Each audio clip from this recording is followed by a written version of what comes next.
high-stakes meeting at the White House as President Trump and Israeli Prime Minister Benjamin Netanyahu lay out a new plan to end the war in Gaza. The White House today released Trump's proposal, which calls for the creation of a transitional board of peace, a governing body that would oversee Gaza's future once the fighting stops.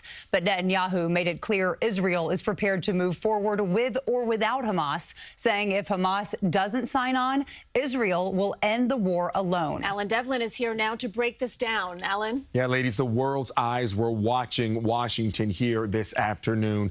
There were 20 separate points laid out by the White House today, and all conditions need to be met for what the president says would be a historic resolution to the violence and death in the region.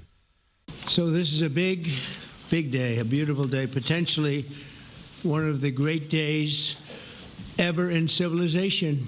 President Donald Trump and Israeli Prime Minister Benjamin Netanyahu announced Monday that after a 2-hour meeting at the White House, they have agreed on terms to potentially end the war in Gaza.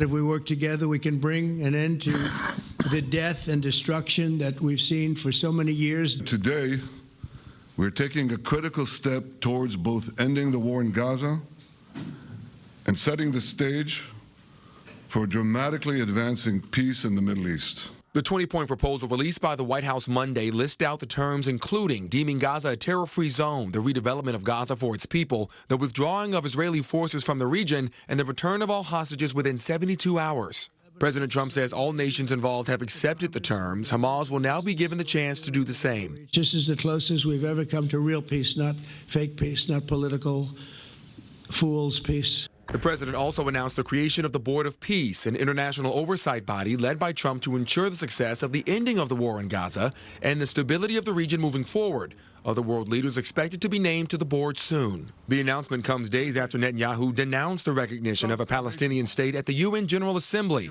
further isolating Israel on a global stage. Dozens of dignitaries walking out at the beginning of his speech. And while the timeline on Hamas's acceptance wasn't made clear today, what was between the two leaders a warning to the group of what was to come if the proposal is turned down. This can be done the easy way, or it can be done the hard way. But it will be done. We prefer the easy way, but it has to be done.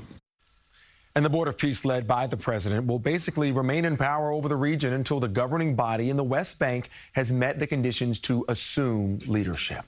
Christine? Alan, thank you.